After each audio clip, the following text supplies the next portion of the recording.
Progress. Okay, awesome. Welcome everyone to the Join the Diverse Community through Entrepreneurship panel.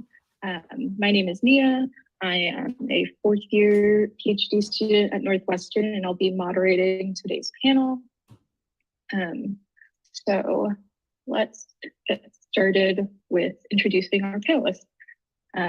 So each panelist has 2 slides. So if you want to tell me to move to the next slide when you're ready, then I can do that.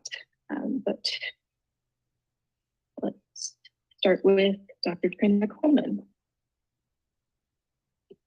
Thank you. Good afternoon. Yes, this is my slide, and I am pleased to be here on this panel today. I am Dr. Trina Coleman, and I am the CEO and president of my company, Coleman Comprehensive Solutions. As you can see, there's a photo of me and the mayor doing the ribbon cutting.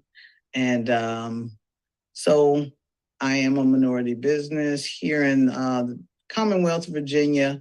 I do educational and IT consulting, and I am a member of NSBP and USDLA, which is the United States Distance Learning Association.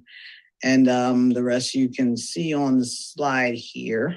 I'm teaching introduction to physical science and some upper level physics courses also.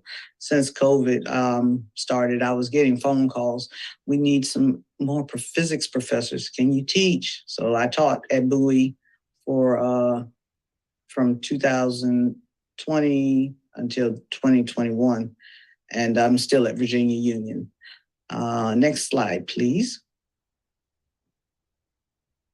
So here's my workflow diagram of the Trina of it all. So I started out at Hampton University. I received all of my degrees from Hampton University, bachelor's, master's in condensed matter physics, PhD in nuclear theory. Took a postdoctoral position where the red arrow is going towards Howard University. Did unclassified research for the Central Intelligence Agency, which is now called the Intelligence Community. Then at Howard, I transitioned into several roles. I was there for 11 years, and I taught some, I mentored some, and I was also an administrator at Howard. And that's how I got into IT. I became an executive director for IT, enterprise systems, and I was also teaching physics at the same time. So that was cool. So then I made my way back to Hampton in 2013, and I became an assistant provost for technology. And I was there until 2016 when I resigned, and I started my own company, Coleman Comprehensive Solutions. And I do, as I said, educational and IT consulting.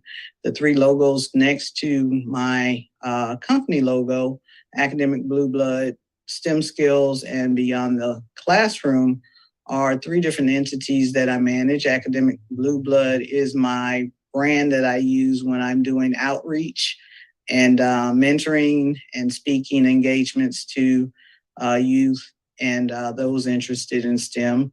The STEM Skills is my online course platform where I have online courses for STEM, including physics and math, and I have chemistry and cybersecurity as well. Beyond the Classroom is my streaming radio and TV show that I have on HBCU Nation.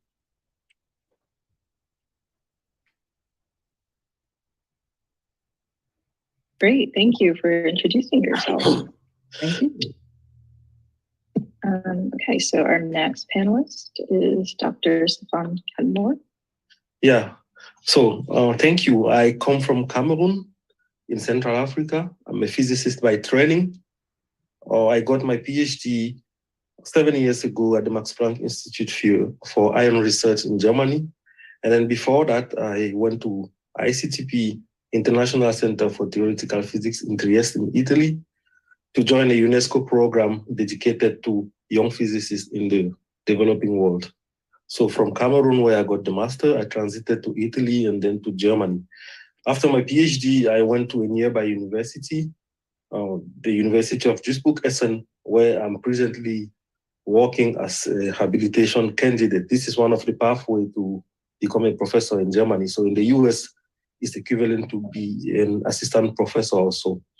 So apart from that, if we can go to, so I work basically on energy or hydrogen production from water or whatever we can produce using chemicals, using transition metal oxide to produce chemicals or energy. So the next slide, please. So apart from that, I do a lot of engagement. So I do science writing.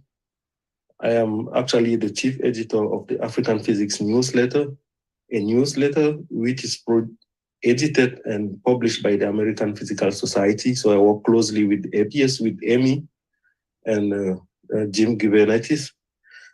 So I've been the editor for Central Africa for 3 years now, and then last year I was appointed chief editor. So the newsletter is, working quite well, I would say. So apart from that, I do a lot of engagement on the continent. I'm also a movie producer. So I produce movie series, I do TV shows, I organize science and society events. So basically events between scientists and professionals of the movie industry to discuss about various scientific topics aligning with the local needs wherever we go in Africa. And then we try to disseminate these scientific topics using movie series. So the first production that we had was in 2020, a movie series entitled Science dans la Cité in French, because I come from French-speaking Africa, and that we translate also into English. And then so we try to make a room for scientific movie in the cinematographic industry in Africa. And then the goal behind that is to boost the scientific culture in Africa, which actually is very low. And that has an obvious consequence that we know. Only 200 scientists are present per million inhabitants in Africa versus 1,500 in the world. And then the production in Africa is, the scientific production is just 1% compared to what is produced in the world. And then the main production comes from South Africa and the northern Arab countries. So sub-Saharan Africa produces almost nothing. So this is where we are focusing, because there's an energy missing between the good African scientists that are spread all over the world and the decision makers. So we need to build that piece of energy that for us is considered as scientific culture. So this is what I do apart from teaching and doing research at the university. So this is how I think I was selected, why I was selected for this panel today. Well, because this is entrepreneurship, and I'm happy to discuss today about ways to improve scientists that decided to do entrepreneurship apart from science, because service to science is not attributed at all. So I'm happy to be here today. Thank you. I'm done. Yeah, thank you for introducing yourself, Dr. Kenmore. And so for our third and last panelist, Dr. Kathryn Walters. Okay, good morning and good afternoon, everybody. So my name is Kathryn Walters Conti, and I am currently the head of innovation at the American Physical Society. Next slide. Okay, so my journey, I am actually not a physicist by trade. I am a biologist, and specifically my PhD is in evolutionary genomics, and my study organism was cats, which is a great study model organism. I did not have to experiment on cats. I studied their genetics. So all you need is a little bit of spit and you're good to go.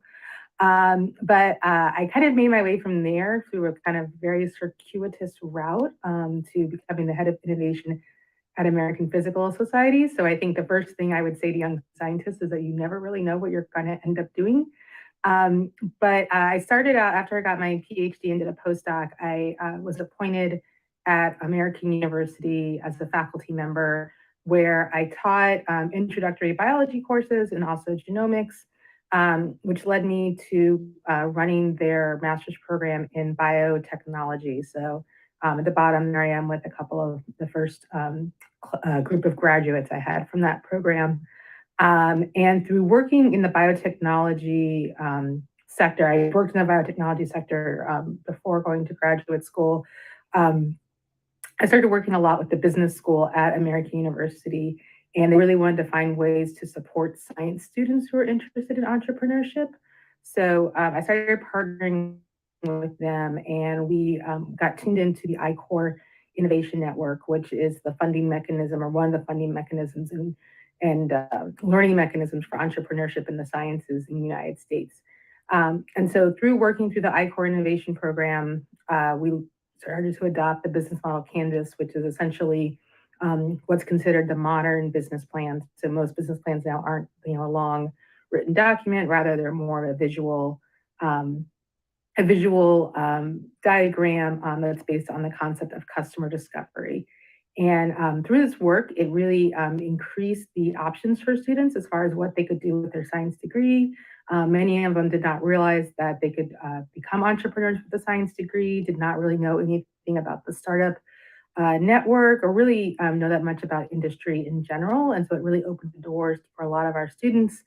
The two pictures I have here are one group I had is actually a faculty-led group, and those were his students, and they were able to get a small, technology transfer research grant. And then I also had an individual student who's working independently of the university get a small business innovation research grant recently. So those are both major accomplishments.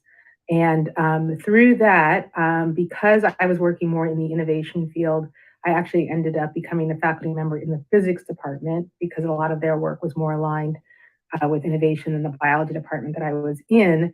And from being in the physics department at American University, APS kind of learned of me, and I was offered the position of head of innovation at APS, and I have been there for since this past July. That's it for me. Yeah, thank you so much for introducing yourself. So let me stop sharing this slide so you can see our faces. Yeah, I have a few questions to get this panel started. And for the audience, if you have any questions as we go along, you can write them in the Q&A chat. And I can read them at the end or during the discussion, depending on how it fits in. My first question for you all is, I guess this is more so for Dr. Coleman and Dr. Kenmore first. What is your most rewarding experience as a business owner and entrepreneur?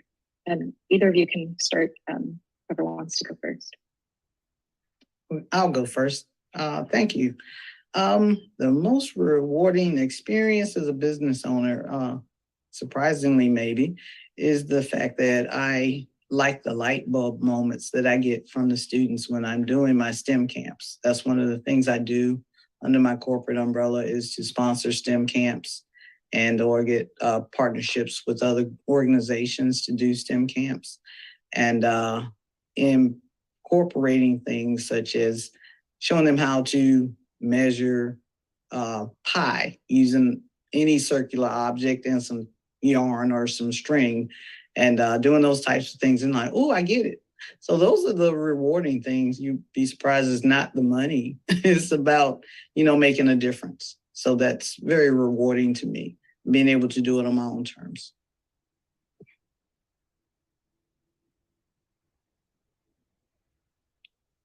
I think the question was addressed to me also. Yeah, I think the most rewarding one is the feeling that I was doing something worth, right? Because there was really something missing in the African community. Not only among the scientists that always wanted to get out of the lab and then make their voice heard. We were able to build a big community of, we are actually 18,000 scientists behind the project, followers and active people. And then personally, the best awards, the reward was the Falling Walls Award that I got last year. It's a big platform for science engagement. And there I could feel that what I was doing was worth doing it in the sense that we were breaking the walls, right, between film and science in Africa, and then making a room for science in the movie industry. In Hollywood started with science. In Africa, is the other way around. So it's drama, it's all kind of social topics, but science was never there.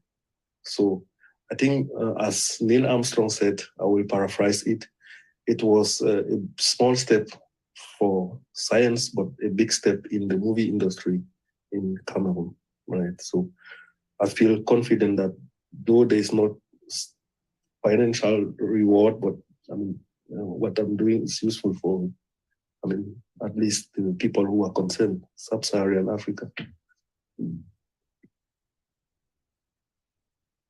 Yeah, thank you for sharing your answers and your experiences with us.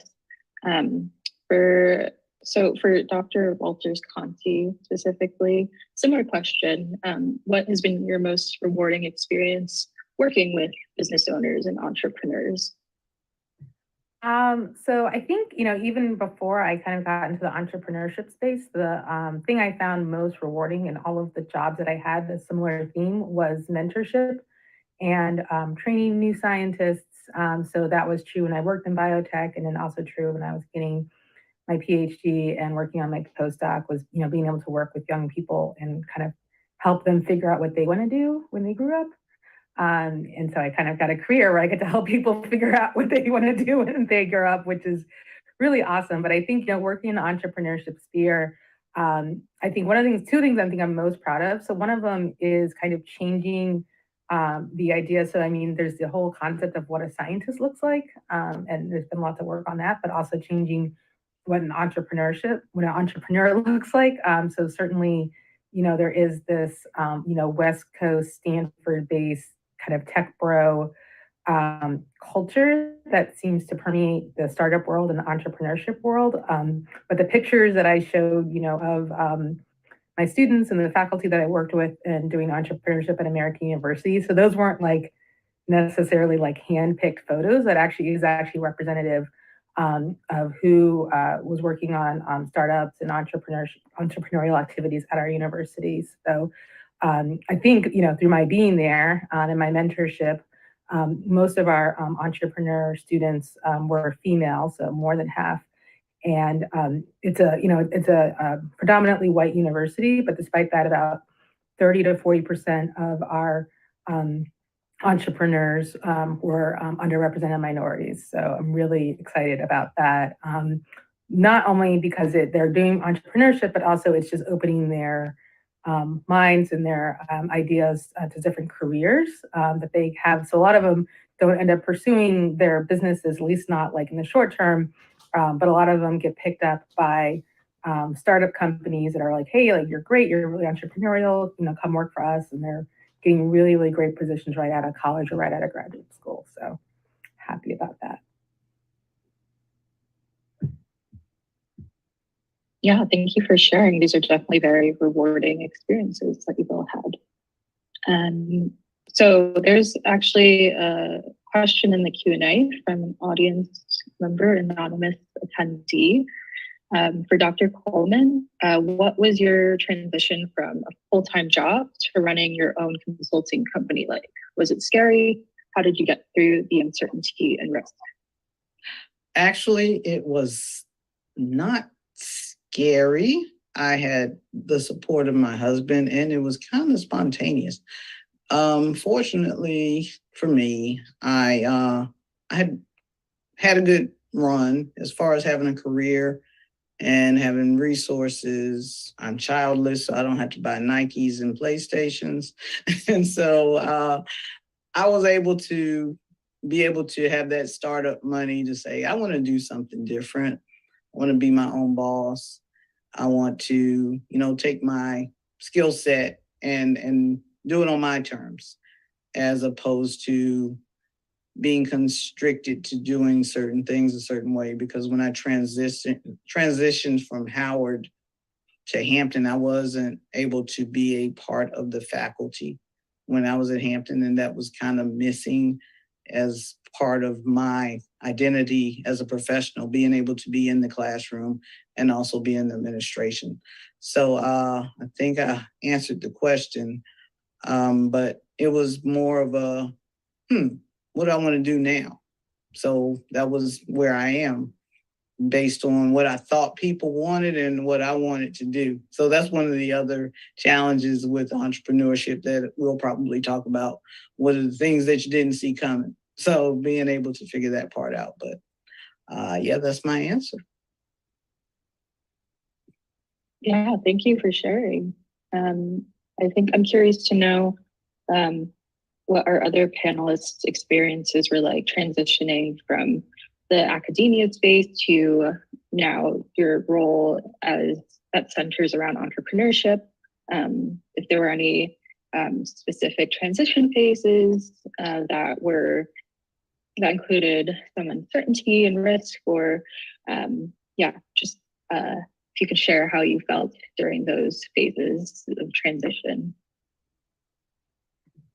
I'll go ahead and share because I recently just do this. So, I left American University this past summer to begin at the American Physical Society. And there is, when you get into, I should back up. I should say, when I started my PhD, my goal was never to be a professor in the beginning. So I started my PhD coming out of the biotechnology industry. And so my, original idea was, well, all of my bosses have PhDs. So if I'm going to advance in the biotech industry, I should get a PhD too. And then when you get into, your PhD and this academic environment, at least the ones that I were in, it was very much like, we're training you to be a faculty member. And so I feel like in many ways that was, where I was kind of narrowly trained to go in, at least for those, 6 to 7 years. And then I, got the faculty position and I was there for 10 years. And so it was a big deal to leave that kind of environment and that community where you kind of know how things are going to go. And, it does feel like a community. It has its own language. It has its own culture. But I am glad that I did, because I do feel like, at least I was in a non-tenure track faculty position. And so I do feel like I have more opportunities now that I am out working outside of academia. So it definitely was scary, because it definitely was, you're on a certain track when you're in academia. And so you feel like if you get off that, step out of that track, can you ever come back to it? So it was scary, but I'm definitely glad I did. So to end up the loop, maybe I add quickly something. So, in my case, it was, I just realized that it was an imperative need to do what I wanted to do, depending on where I was coming from, because after traveling around the world, attending many APS meetings or German Physical Society meetings, I was questioning myself, where are you coming, guy? Where are you going? Why is it here this way and then nothing is happening on your continent? So, I got a call for science, right? A call to do something. And then, the transition was not smooth, because my boss at the university, I was just a postdoc. At the beginning, he was not understanding what I was trying to do. It's when I invited him to Africa for a school that I organize every year, that he realized, the need, right? Science is absent. I tried to get funding to do what I did. I never got funding, so I did it with my personal funds. I applied, for example, last year to the APS Innovation Fund. I failed miserably, right? Because at APS, I'm sorry to say that, when people say that they want to improve conditions in Africa, people are missing the fact that Africa don't need only technical training, not only hard skills, because most of the people that are trained from Africa, initiative, for example, taken by the APS, like this electronic structure school, right? It's to take students, at the end, where do we end? Students are taken from Africa and then they go all over the world in the West. Nobody remains in Africa. What Africa needs is not the hard skill. Africa needs healing, right? Sorry, I'm speaking like a science evangelist, but Africa needs healing in the sense that there's an energy missing in Africa. So we want to build that energy. We want decision makers to improve conditions, to build good labs, to attract scientists, good African scientists all over the world to come back, to put money into science, because if you look at the distribution in the world, Africa devotes less than 0.1% of the gross domestic product to Africa, all African countries. Though 40 years ago in Lagos, there was a big meeting with all the African friends. This was a meeting in Nigeria, in Lagos. Something was established that was called Lagos Plan, how to improve science, economy, and technology. How much should we put into science as gross domestic product? And then it was decided that every African country should put 1% of the gross domestic product. 42 years after, nobody is putting even 0.01% into science and development. So this is where the problem is, right? The problem is to try to, work to reach a level where, because I still believe that homegrown solutions are the key. Solutions that are, produced by people involving scientists, their decision makers, and also the general public will not rely on help coming from the US or from Europe forever, because this financial help is not useful, right? It's counterproductive in the sense that it only draws the good scientists away from the continent. So this was my personal motivation.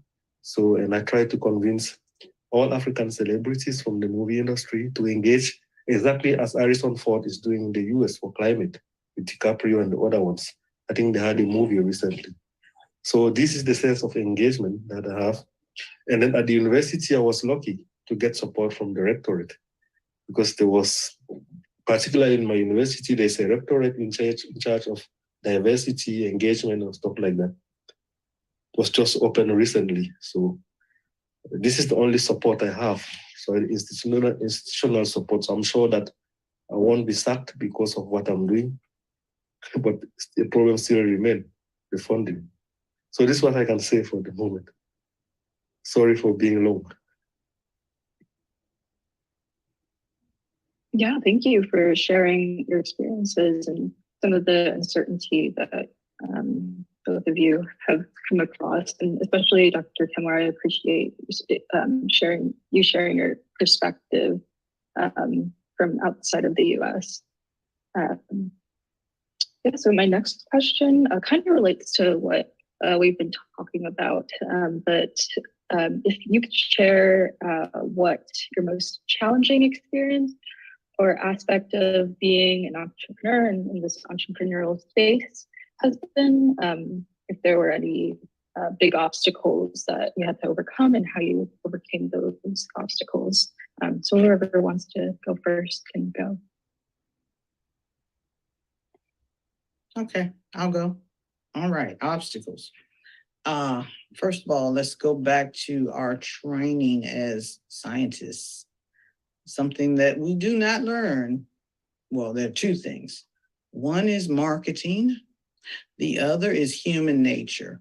When you're in a physics class, in a physics program or whatever, you are with like-minded people that use logic in a particular way and analytical skills in a particular way. But when you're out in the real world, you are interacting with all types of different people that don't view the world in the way that you do, which is from point A to point B to get to the solution to a problem. So I found that as a challenge, and it took me aback at first. I'm like, oh God, what's wrong with the rest of the world? Because people don't think the same way that we as scientists think. So that was a challenge. Marketing was the other one that I mentioned. And that was something that made me really think about what it was that I wanted to do and what my expectations were as an entrepreneur versus what my concept was of an entrepreneur and what my intentions were as far as bringing services, products, or whatever to the general public, and figuring out what I could do and what people needed and how to, get to a point where there was synergy between what I was doing and what I was able to provide to those who needed services that I was providing. Marketing needs some.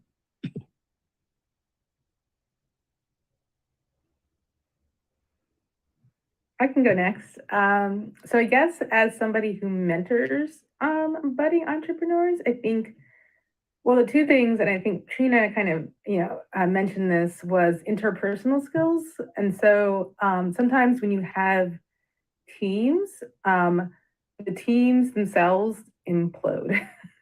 So you have students who are, they're best friends and they're roommates and they're going to do this thing together. And for various reasons, a conflict occurs. So, one person is pulling their weight. There's disagreements about, who owns, IP and patents. There's, who's writing the grants and who's doing this and that. People have different things that come up in their lives where they have to prioritize one thing over the other. And so kind of helping students, it's terrible to see when you see students who were friends not become not friends anymore. And so something that, we kind of learned early on, as we were working with these student entrepreneurs is, how to really prepare them for working together and working with their friends or working with people that they like personally. So kind of like making sure that, roles are defined, how to have, civil conversations, kind of being present to be mediators when need be, because that's something that I think people go into it and they think it's going to be great. And then, it is just like, what is that movie? Social network, there's an implosion.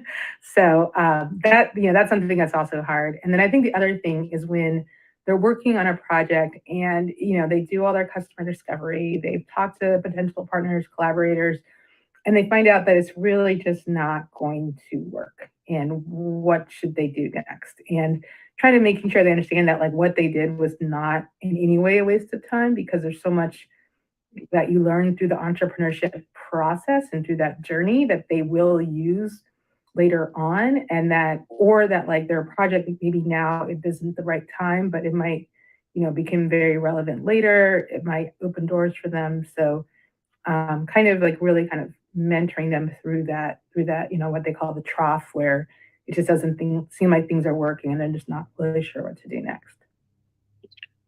Excuse me, may I add a little bit to that? I left something out, very important. Past performance. When you're starting out as an entrepreneur, if you want to apply for, write a proposal for a project for the government or some other entity, having past performance and being able to justify that if you don't have any, and the challenges with getting past performance and being able to try to use some of your professional experience as past performance, because it's the same work, it's just done under somebody else's umbrella, as opposed to your company having had that, experience or having been awarded a particular contract. So that's also been that's a challenge. Just to end up quickly. So apart from funding that I mentioned, that I still don't know where to get up till today, because it's obvious you cannot come to Europe and ask for funding to people to go and help another continent. So it doesn't make sense. And then, or to the US, it's also difficult to get it from Africa because people don't get where you want to go. So apart from that, one of the big obstacles that I encountered was how to create an intersection zone between, the professionals from the movie industry, the general public, and the scientists, right? Because whenever we organize big meetings to discuss about, like in Cameroon or in Congo, when we go there, we organize general meetings, we invite decision makers, ministers. I'm just coming back from Ivory Coast, where we had a meeting with the Minister of Scientific Research and then some students and the general public about how to disseminate the problem of energy in Ivory Coast. So what are the scientists doing at the university? what can they provide as solution to the energy, then how do we implement it in movie series to make it easy to digest to the population, right? And then you see scientists, they like facts, they like sharp things, but the public don't always like such things, right? So you have to look for a balance about being too scientific, and then also to also capture the attention of the public. And then this kind of discussion end up in scenarios in which you end up writing scripts or scenarios for movies during months or years, right? Because you have to look.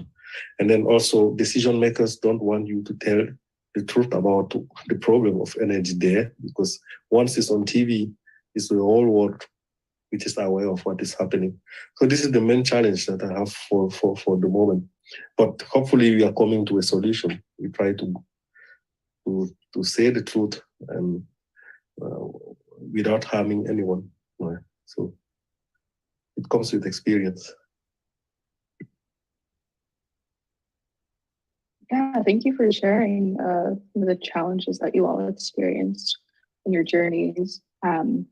I know, Dr. Coleman, you mentioned before that some of the things that you hadn't learned in the space of academia, but what are, anyone else can chime in on this too, but what are some of the skills from scientific training that did help you start a business, or in general, what are some of those skills that do help you become a successful entrepreneur?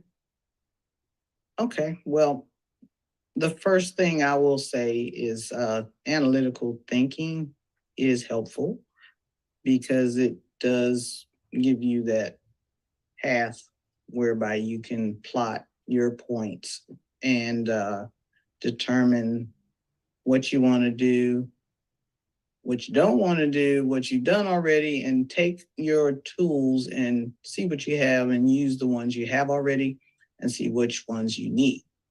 So that's part of the training as being a physicist or being taught. I don't like to use training when I speak of scientists.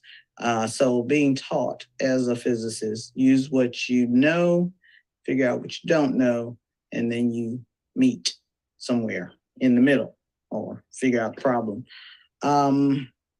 So the analytical, I'll just say that's the best part of using what I had as a scientist to start the business.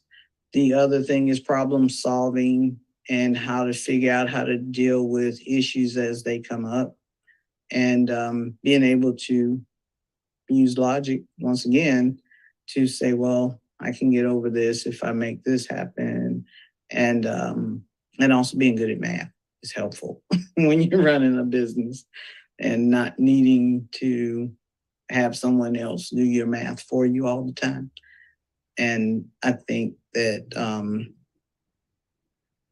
just general technical skills from science are very helpful in helping me get to where I want to be, and also helping me create new things like my course platform, and being able to figure out how to build websites and all those technical things that come along with it. Set up my routers. I set up all of my technology and all of those things. So it's a long list, coding and everything that it took to get my degrees. I had to learn how to do everything. So knowing all of those skills is helpful. Oh, and technical writing.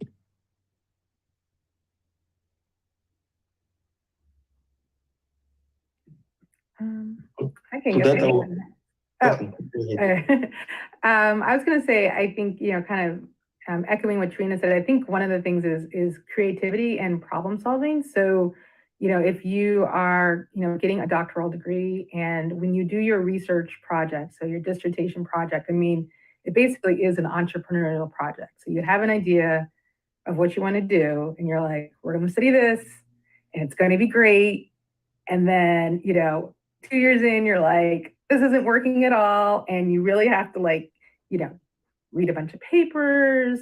I did my doctoral work up at NIH. So I remember getting stuck on things and like literally going like door to door from like lab to lab to lab, talking to people and saying like, yeah, like I'm having this problem with this. And then like somebody in like a different wing was like, oh, like have you tried this? And so I think, going through research and the research process really helps you learn how to problem solve, really helps you learn how to be resourceful, really helps you learn how to think outside the box. I had to make like kind of somewhat customized assays or customized equipment in order to do my research. And so being able to do that and then translate that into entrepreneurship where you are going to have to come up with solutions on your own that nobody has thought of before or that no one have used before or no one's put these things together before. So there's a lot of overlap between like you actually do use entrepreneurial thinking when you're doing scientific research. We don't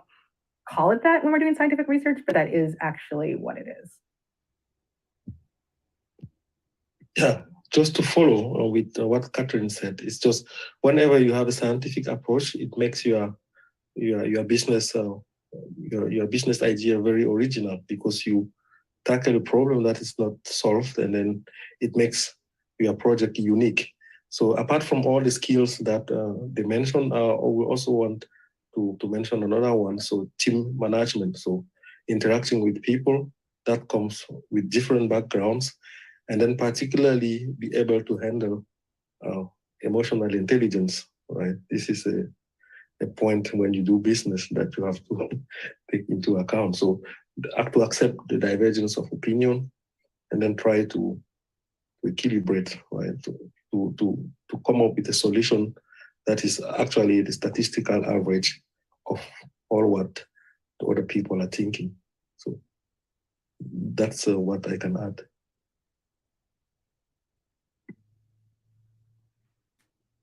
Yeah, thank you all for sharing your insight on that question. Definitely, from my perspective as a student, it's helpful to know that the skills that I'm gaining right now are helpful for the future in those ways. So my next question for you all is, what are some simple ways to start a business as a scientist?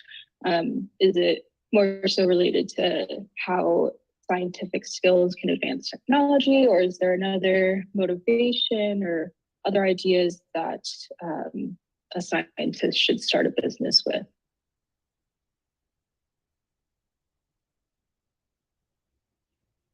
Okay, so nobody wants to go first. Simple ways. I think the simple part is, that's misleading. I don't know that there is a simple way to start a business at all. And even with a PhD in nuclear physics, it's still not a simple way to start a business. Well, start out with an LLC. If you think you want to be an entrepreneur or a business owner, you can get your LLC in place at any time and start building the blocks that are necessary, do the research, be okay with pivoting, because what you think you're going to do and what you end up doing may not quite be the same thing. I have pivoted. It is okay to do so. First time you do it is going to be the hardest, and you're going to feel like you're a failure or something that what you thought you wanted to do, which is not the case at all. You're just going to make adjustments to what your business model is. So that's simple, but not. It's just a frame of mind, which is also important to be confident about being an entrepreneur. Once you make that leap, don't think about leaping back into the world of work. If you are going to start a business, commit yourself to it. If you cannot afford to commit right away, continue to work until you can be that entrepreneur that you want to be full time. So make a plan is what I'm saying, even though I didn't make a plan. I'm just telling you what I know from, watching other people and knowing that would be what I would have had to do if I was going to transition from one place to the other, and I didn't have the financial means to do that. So scientist part is the logical part. So using what you know and using your research capabilities to find out things and to know the difference between a LLC and a corporation, knowing whether you need a lawyer to do certain things or not, and using, your raw talent to read and figure things out. I always tell people that, like, I'm a scientist. If I can read it, I can learn it, as you can. So if you can read it, you can learn it, and that'll give you a head start on getting that in place, whether or not you pursue that immediately. And also, one of the questions that you guys may have in your mind is, what would you do differently, or what could you do differently? Get an MBA while you're getting your PhD. Do that if you can.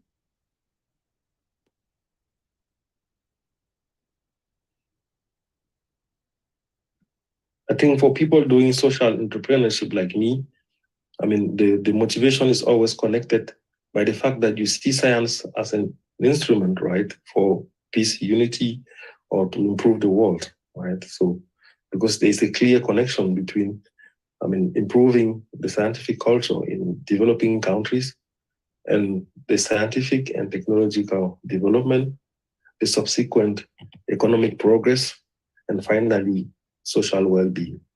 So this is a relation that is not seen by many.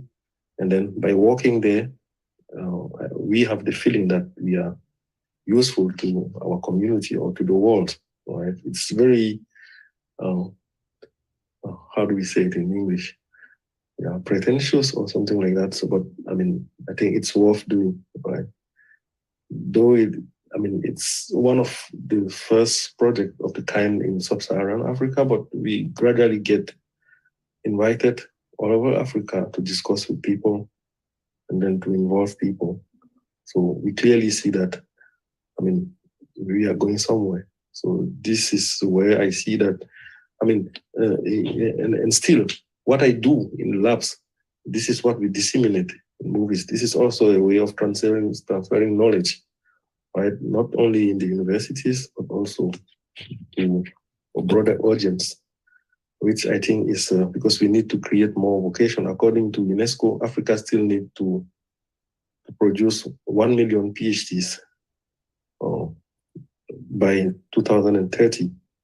And then, from what is happening in Africa, I don't see people willing to take scientific curriculums, right? So something should be done, right? So. And then I guess I would say from like a technical point of view, which was like, how to like take your science and start a business. So, I guess the short answer, no, there's no simple way to do it or else everybody would do it. My thought would be like, if you're thinking about this, is really kind of look at the research or the work that you're doing and think like, is any of this commercializable? Could you imagine somebody using something like this?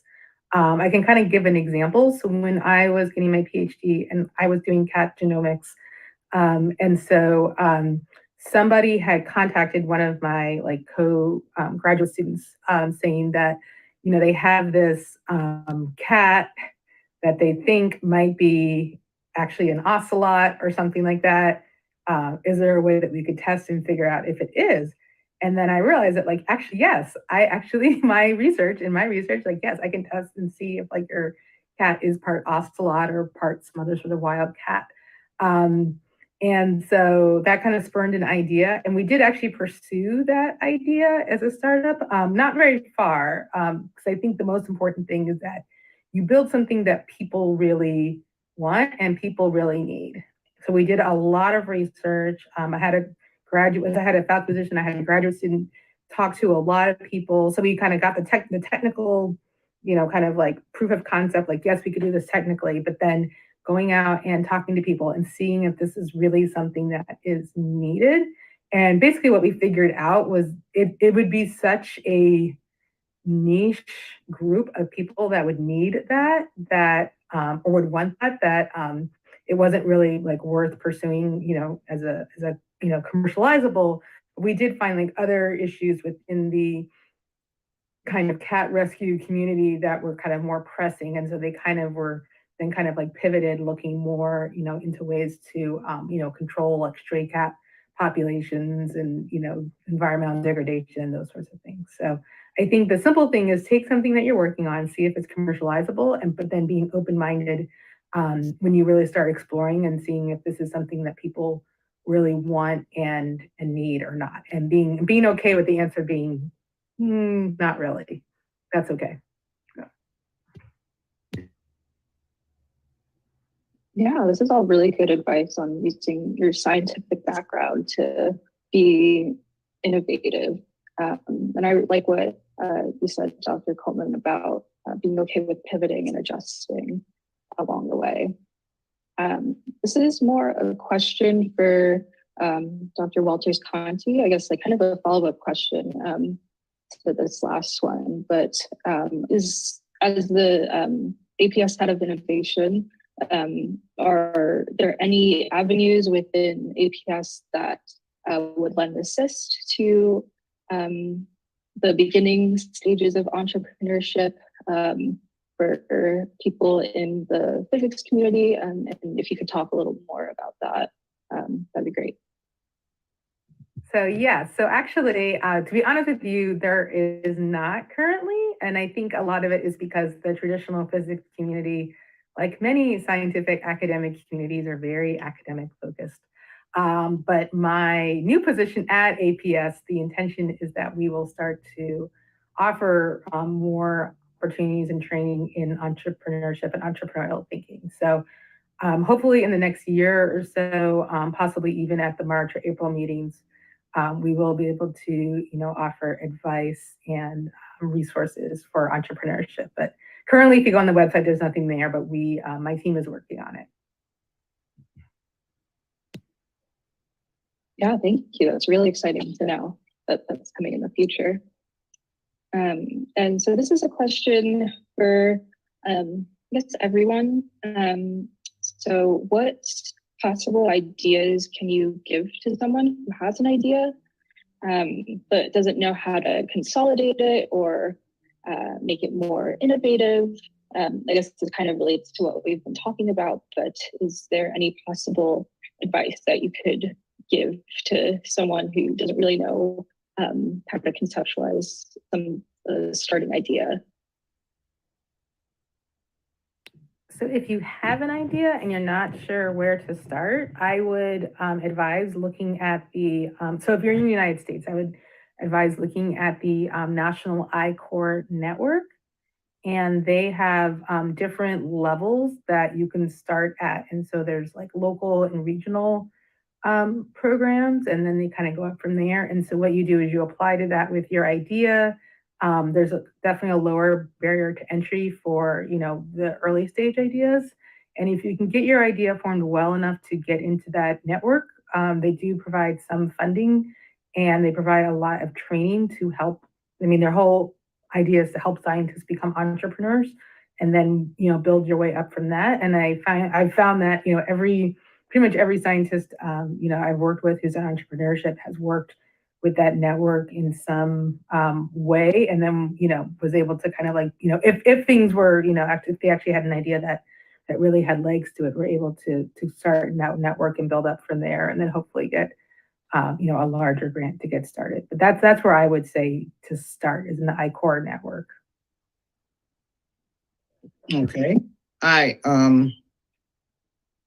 would suggest if you are a student, graduate student or undergraduate student, take advantage of the resources at your university.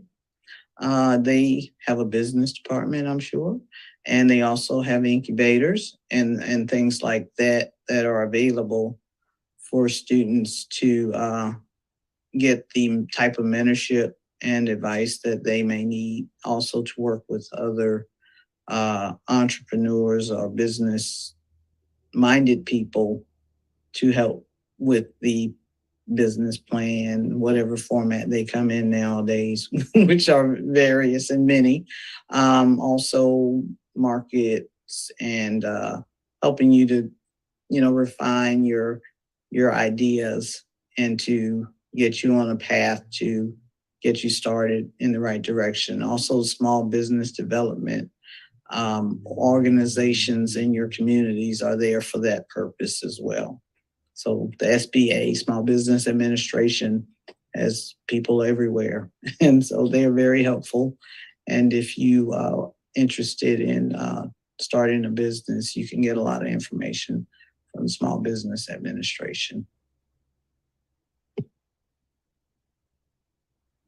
Yeah, they should not hesitate to participate to ideas competition, as we do here in our university, because usually students, when they have idea, some of them may think that the idea is too original that they don't have to share it. But I always think that by attending ideas competitions or stuff like that, it enables you to even mature your ideas, right? Because you meet people that help you to make your project or to develop your ideas or to give you orientation. Many universities here in Germany offer training for people who want to move from an idea, even from the bachelor degree, and then how to get to a kind of startup at the end of their master. So it started recently, maybe 3 years ago, but participate to training, contact people, networking, as my fellow just mentioned, is the key, because this is what I didn't do, right? And I think I kind of paid the price for years, right? So don't hesitate to share your ideas and talk to people. Yeah, this is all really good advice. Thank you for sharing. And then this is a more, I guess, personalized question about each of you. How and when did you start seeing yourself as entrepreneurial? And what did you do to get better at it? And what can others do to get better at it?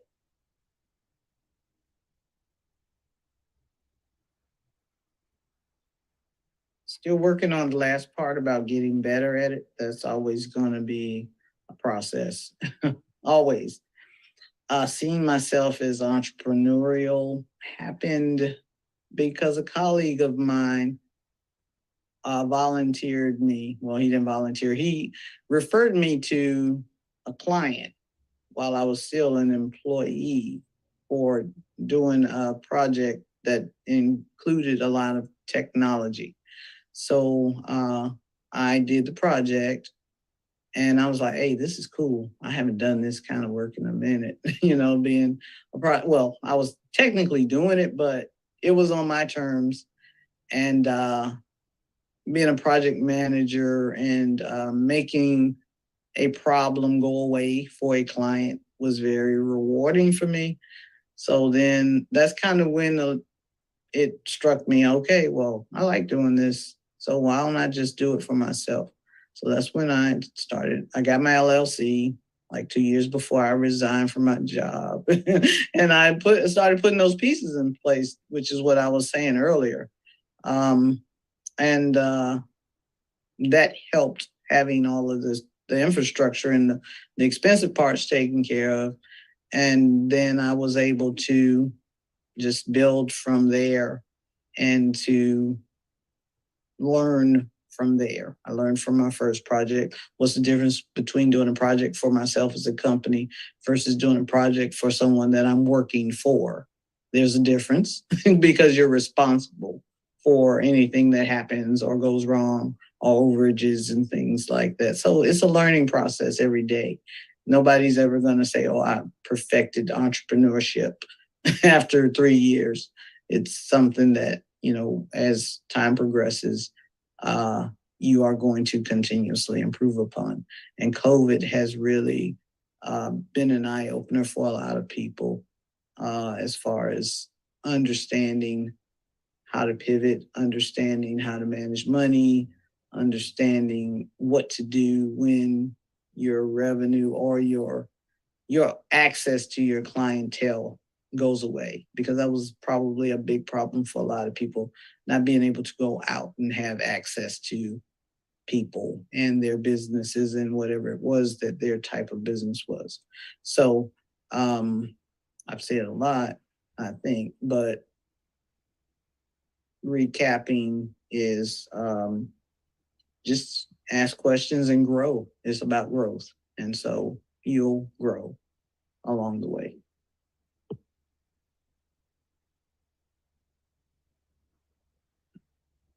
In my case, is when I had to contact the broadcaster for the series that we produced.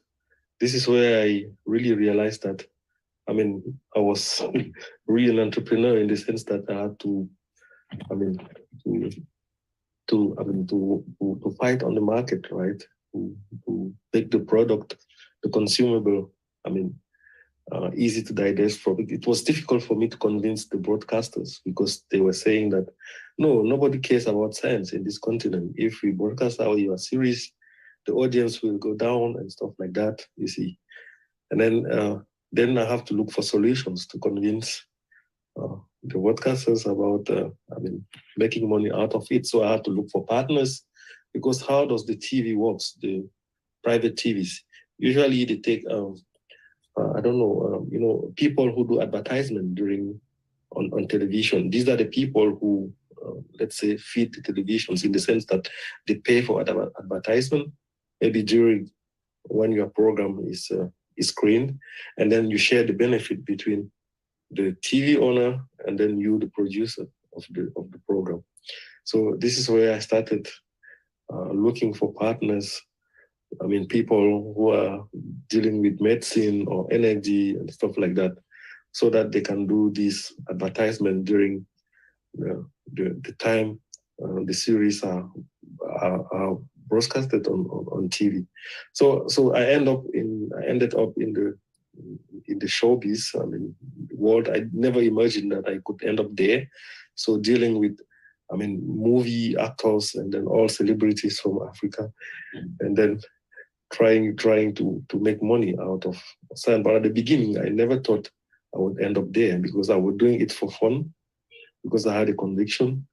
And then as somebody said before me, you never know where you will end when you start these stuff, which kind of entrepreneur you will be.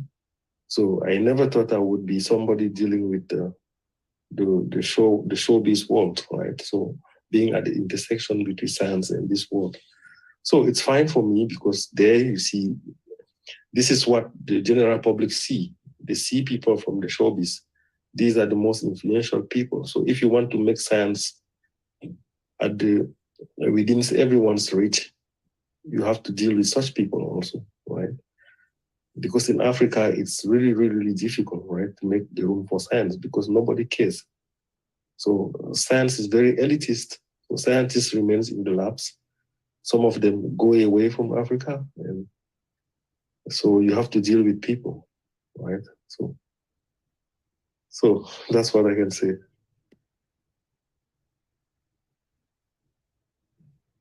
Okay, and I guess the question is, when did I first realize I was entrepreneurial, and then what have I done to upskill since? So I guess when I was a sophomore in college, I was in this engineering program at University of Maryland, and we had to take an entrepreneurship class.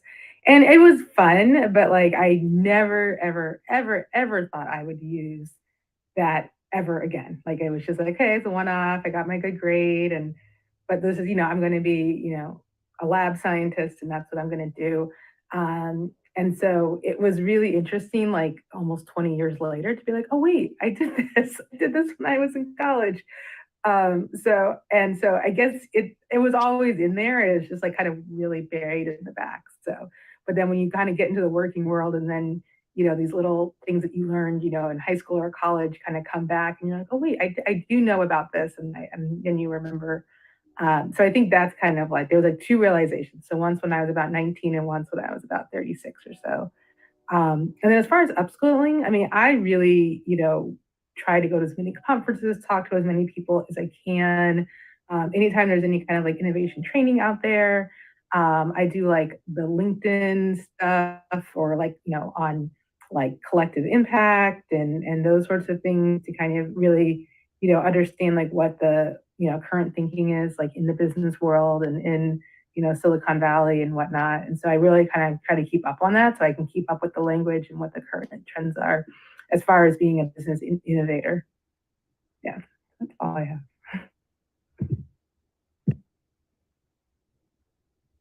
Yeah, thank you for sharing all those insights. I know Dr. Walters Conti, you said that you took a class about entrepreneurship way back when, and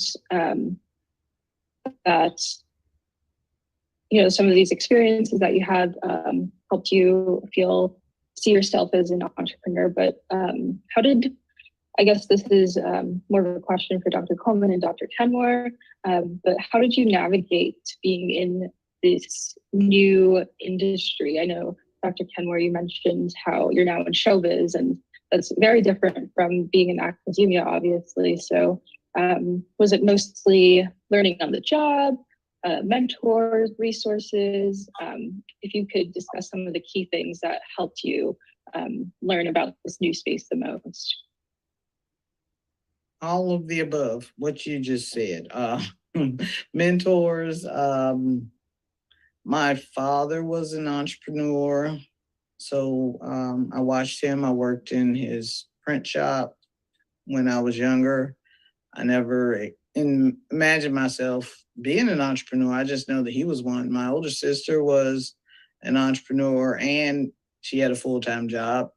So I guess I have the entrepreneurial gene from my dad. But mentoring, like I said, is helpful. Having people that you can go to and ask questions, and just figuring it out as you go. So that's my best answer. that's it. I think in my case, lobbying and networking was the key, in the sense that I was never thinking that I would end up where I am now. So you have to learn from scratch, as you said. And then I started contacting people, right? Even right to the APS, talking with people like Amy Flatten or Dean Gubernatis to see what are the policies for APS or the European Physical Society. Are there ways, how do we, apart from hard skills, right? How do we transfer soft skill, right, to other continents like Africa? So this is where, when I heard about the APS Innovation Program, as I said, I failed it because APS preferred the program for electronic structures. There's a program dedicated to build communities for electronic structures calculations in Africa. So I think this was the project that was selected in the year that I applied. So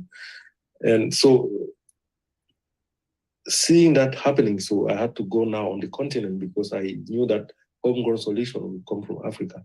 So I started going to ministers, talking to ministers all over Africa.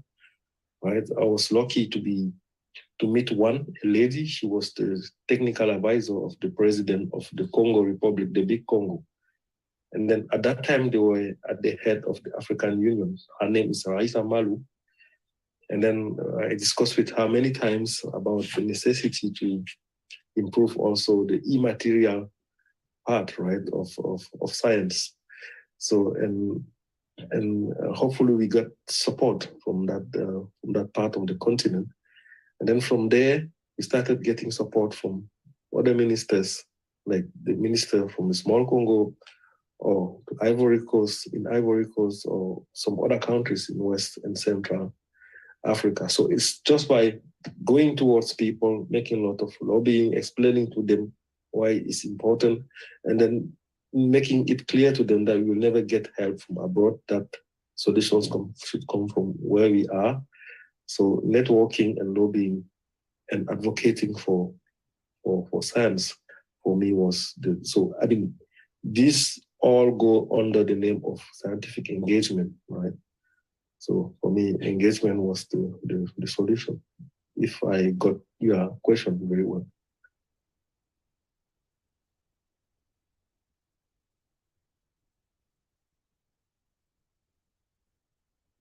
Yeah, I wasn't sure if Dr. Walters Conti, if you wanted to chime in on that question as well. If there's any specific pieces of advice that you would give to people that you work with about navigating being in a new industry, stepping outside of that lab space or academia space? There's any specific pieces of advice that you can give? Not really. I definitely feel like industry is, in many ways, a little bit easier to navigate than academia, because there aren't as many rules. There's not as hard of a culture. There's a lot more ways to move around. So, I mean, I don't really have advice other than to say it may seem scary, it may seem cutthroat, but there's actually lots of opportunities in industry or outside of academia that you don't necessarily have in academia. Not that academia isn't great, but you know, with the lightening of the rules, there's also a lot more opportunities. Although you are working for somebody else, and so that is something that's different than being in academia, where like the joke is like you can choose which 60 hours a week to work. In industry, you're definitely are working on someone else's time schedule, but I do think in many ways it's a little bit more relaxed in academia in some ways too. Yeah, thank you for sharing that. And so my next question for everyone, and by the way, if the audience has questions, we have about like a little more than 15 minutes left of the panel. So if you want to ask any questions from the audience, feel free to still do that. But otherwise, I still have some lineup of questions here. So looking back, this is for all the panelists, looking back on your previous experiences and how you got to where you are now, what are 3 pieces of advice that you would provide to your past self?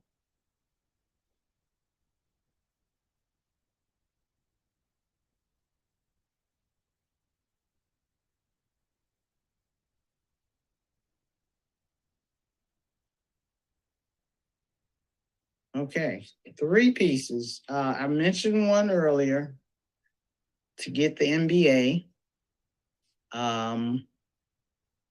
The second one would be to be less of a physicist and don't think I know everything all the time and listen to some of the advice that I was given that I didn't take, that I probably should have taken. And the third one is to not be impulsive with some of the spending, because when you are not from the business world or you didn't study business, you have this concept or construct in your mind of what it looks like to be an entrepreneur. So you go and rent some space and you buy a bunch of phones and you buy a bunch of printers. I mean, just stuff and software and then you look back at it and you're like, okay, did I need 3 domain names and paying for a lot of stuff? So looking at it from a more pragmatic perspective and growing, as opposed to starting out thinking that you have to have everything at one time.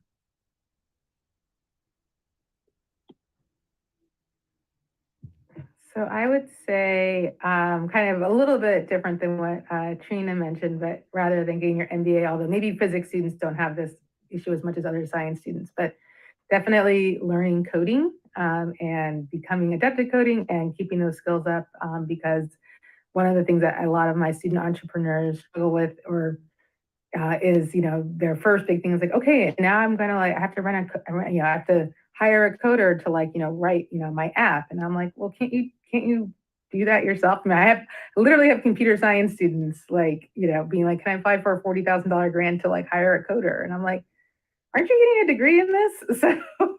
So I would say learn coding and think about that and app development or, stuff like that, and be open to learning that kind of stuff. And then the second thing is, I think, being okay with failure, and just knowing that, they say, she's doing that, every time a door closes and a window opens, but, being okay with failure, and that, knowing that you, like a business, sometimes you also need to pivot your career a little bit, and being prepared that that's probably going to happen and that's okay.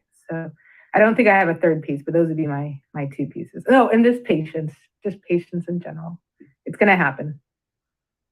Yeah. So I would advise the students to privilege interdisciplinary subject or projects, because you never know where you will end.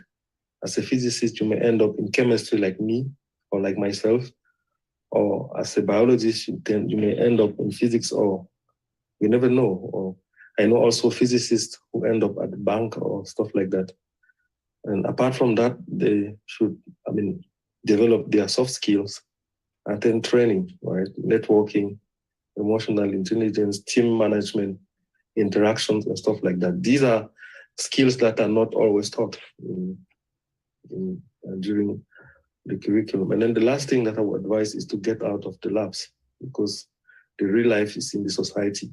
So whatever you can do to improve the society, always try to find a connection between what you do in the lab and making the world better, right? This drives you to become an entrepreneur and to look for solutions, right? So this is what I can say. Can I add something to that, please? One of the things we haven't really delved into is the actual Black in physicsness of it all.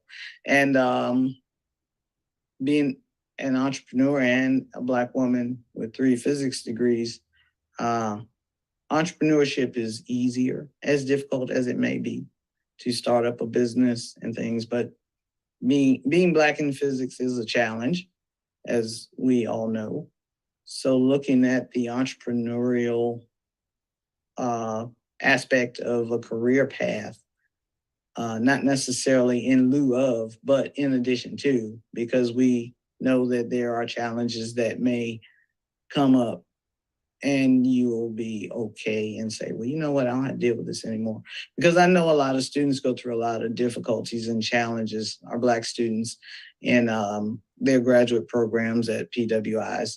So I just want to say that dealing with the Black in physics part of it and looking at it from an entrepreneurial perspective is important to understand that sometimes entrepreneurship is the thing that you do because being Black in physics is such a challenge.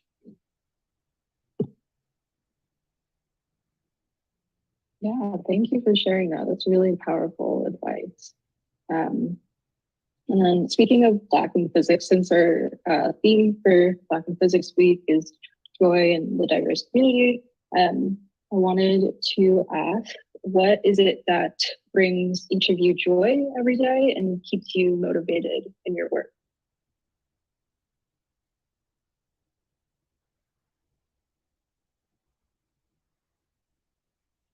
I guess I would say joy every day is my family, but but outside of my family, I do feel like, and this is kind of going off of what Trina said about being Black in physics or being a Black scientist, is through my children, I interact with lots of other children, and some of the kids, like their parents insist that they call me Dr. Cat. Like they tell their children, call her Dr. Cat, because or Dr. Kathryn, because like they want that picture of like, I want you to like see that this is what a scientist can look like. A scientist can be a woman and a scientist can be Black. And even parents who aren't, don't have African American children, even if they have, children of other races, they are like, call her Dr. Cat, because so I think like that's one of the things that motivates me, is that I'm really like a role model in the community. And I get to interact with people in the community, or like, with, family members, or, in churches and, other areas of my life where, I can kind of be like an example. So I think that is actually a big motivator for me. I get a lot of joy in that, and people coming and asking me questions. And for some reason, when you say you're a scientist, like people just, I guess, automatically think you're smart. So they'll talk to you about all sorts of things that you don't know nothing about. But, when you're a scientist, you kind of learn to fake it till you make it anyways. So I think it's fun, some of the conversations I get involved in. So, yeah. Okay. Joy. is being unapologetic about anything and everything. I don't have to apologize to anybody. I can say what I want to say. I don't work for anybody but me. So that is so enlightening. It's just, yes, I cannot contain myself about that. Being unapologetic about being able to say what I want to say when there's a social issue. For example, also working with HBCUs. And I'll go back to COVID once again. Quick story. I taught physics at Bowie State, and one of George Floyd's relatives was one of my students while all of the trial and everything was happening. She was in my class, and working with my HBCUs is joyful to me because I have the privilege of having graduated from one, and I understand the culture and the nurturing and all of the things that are important whilst going through your studies. Also having my own media platform to have a show on. Well, it's not my platform, but I have a platform whereby I can talk about STEM related stuff. I create content for K-12. I create content for post-secondary. I do interviews with people about STEM related stuff, and I also do other social type interviews. So all of those things are invigorating to me because I don't have to answer to anyone. I don't have to worry about getting in trouble at work. And so I can be me and also do things that are good for others.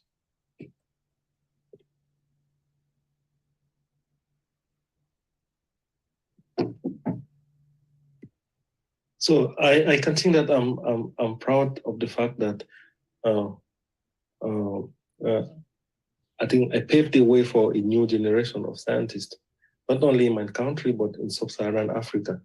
So scientists who think outside of the box, who don't only do science, but who also do engagement, science communication, though it's mainly in French, science communication, movie productions, or whatever we can do to boost the scientific culture. So a new generation of sciencepreneurs, so scientists who also do entrepreneurship. In the West, this is maybe very common, but from where I come from, I think at the beginning, people were asking to me, what are you doing there? What are you doing on Facebook, on Twitter, or on YouTube, or on TV all the time? Because I started doing TV shows. This was 6 years ago, going there to try to make science the star, because I was joining TV programs where you had all these stars, and then I had 5 minutes to talk about science and make it interesting to people. So this is where I got the motto for my project, making science the star, that I'm leading, that I'm heading now. So I'm very happy about that I've been able to join 2 different communities, right? Community from the showbiz and from science. This is something that didn't happen since our independences, if I remember well. And I'm very happy that this is progressing all over Africa, and particularly for the reward that I got last year, the Falling Walls Award, which is for me the best thing I could expect. So thank you. Yeah, thank you for sharing all of those insights. And I think we only have about 5 minutes left, so this will be the last question. I think a common theme that I noticed in all of your answers is that you're all pretty much trailblazers in your field, and you're all role models as Black people in physics, and paving the way for new scientists, as Dr. Kenmore mentioned. So I think having such a big role, I know in my personal experience, has also come with a lot of pressure. And so how would you advise people in the Black and physics community? How would you advise us to deal with that pressure, and how can we become more unapologetic with our joy, as you said, Dr. Coleman? So whoever wants to go first.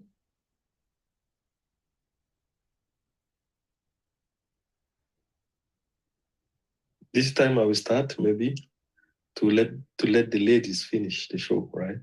So, I mean, it's I think the key for me is passion. When you are passionate about something, you don't see the load over your shoulders, right? You do it for love. You don't expect a reward or money or stuff like that. If you feel that what you're doing is good for mankind, I think you won't feel it, right? So I never felt it till I got the big team that I'm, right? And then when you are able to transmit your passion, your energy to the team, I think you are less loaded, and then I mean things just let it go. So you just let things go, and then I mean passion is the key. Love for what you're doing.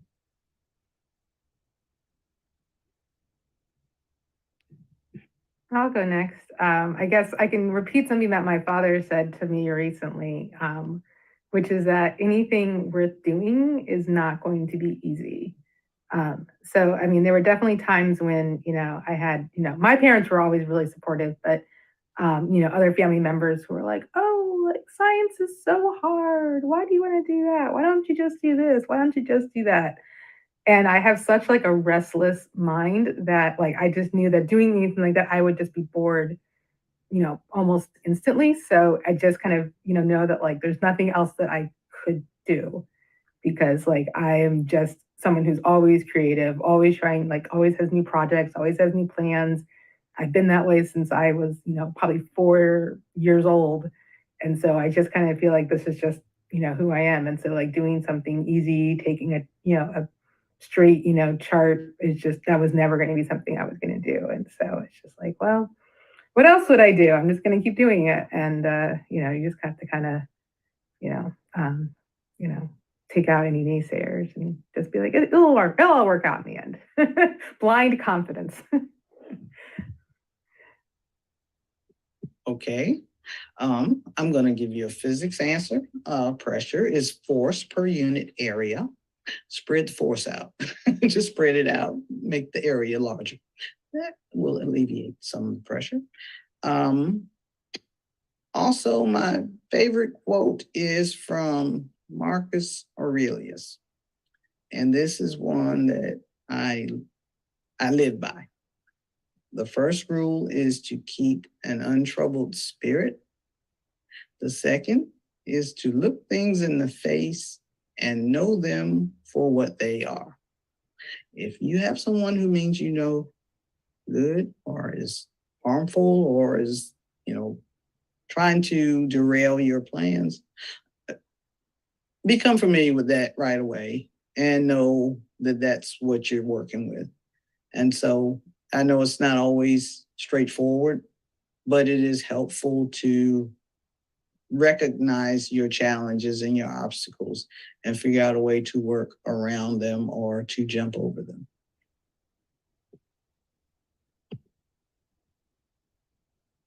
Yeah, thank you so much for sharing all of that really helpful advice. I know it was helpful to me personally. And so that's all the time that we have. Thank you so much to our panelists for sharing your experiences and your stories. Really appreciate it. If the audience wants to check out other Black in Physics events, go to blackinphysics.org. Have a great rest of your day, everyone. Thank you. Bye.